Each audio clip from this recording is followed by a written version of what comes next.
Vertebrate evolution. Vertebrates are among the most recognizable organisms of the animal kingdom. More than 62,000 vertebrate species have been identified. The first vertebrates acquired more than just spinal cords running down their back during the Cambrian period. They also evolved eyes, complex brains, and skeletons. The oldest known vertebrate animals were lamprey-like creatures. Over time, these animals became powerful swimmers and excellent hunters. Vertebrates remained rare, scattered and limited to jawless fishes until the appearance of the first jawed fish some 400 million years ago. At this time came the cartilaginous fish that are represented today by the sharks and rays. In the next 58 million years, during the Devonian period, all major groups of living fishes and the first tetrapods or amphibians appeared. Tiktaalik rosei is a 375 million year old fossil fish that was discovered in the Canadian Arctic. Its discovery sheds new light on how the very first fish ventured out onto land.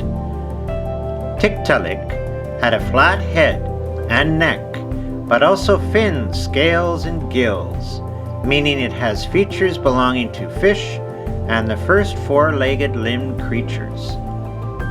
Amphibians evolved during the Devonian period, and they represent an evolutionary transition from water to land. For tens of millions of years, amphibians were the dominant land animals on Earth. The first animals with a shelled terrestrial egg appeared at the beginning of the Pennsylvanian period about 314 million years ago. The fossils from this time contain the earliest ancestors of both modern reptiles and mammals. During the Permian, the synapsids, the pelycosaurs and then the therapsids, were dominant, but were mainly lost during the Permian extinction some 251 million years ago. The surviving diapsids then radiated widely over the Mesozoic era, the most important clade being the archaeosaurs that included dinosaurs, crocodiles, and pterosaurs. Today's reptiles represent only a fraction of the reptile groups and species that have lived through time. Classification depends heavily on fossil remains.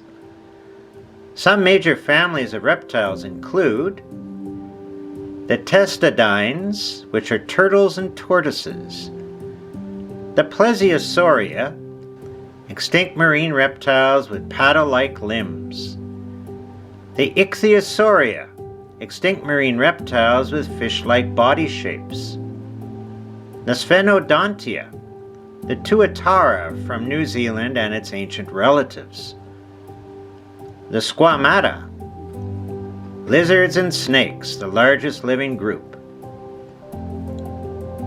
Crocodilia,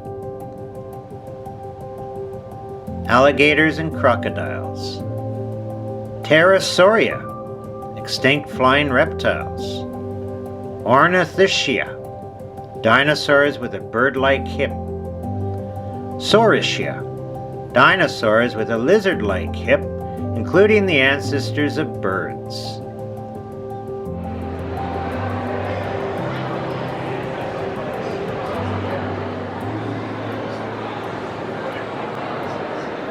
Dinosaurs are a group of reptiles that dominated the land for over 140 million years. They evolved diverse shapes and sizes, from giants to chicken-sized.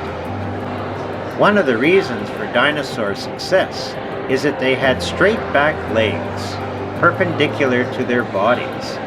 This allowed them to use less energy to move than other reptiles that had a sprawling stance, like today's lizards and crocodiles. Mammalian ancestors are sometimes known as stem mammals. These proto-mammals included tusked herbivores, burrowing insectivores, and saber-toothed predators. True mammals date back to the Triassic period. Mammals are divided into three groups: monotremes, marsupials, and placentials, all of which have fur, produce milk, and are warm-blooded. Birds, which evolved from dinosaurs, make up the youngest group of terrestrial vertebrates. Birds are some of the most successful vertebrate animals on Earth. There are more than 10,000 bird species, and they are spread over the whole planet, from the poles to the equator. Vertebrates reach the largest sizes of all animals. They are more capable of efficient, rapid, and sustained movements. Larger size and increased activity have led to the development of systems that allow vertebrates both to take in required food, oxygen, water, and salts, and to excrete metabolic wastes more quickly than invertebrates can.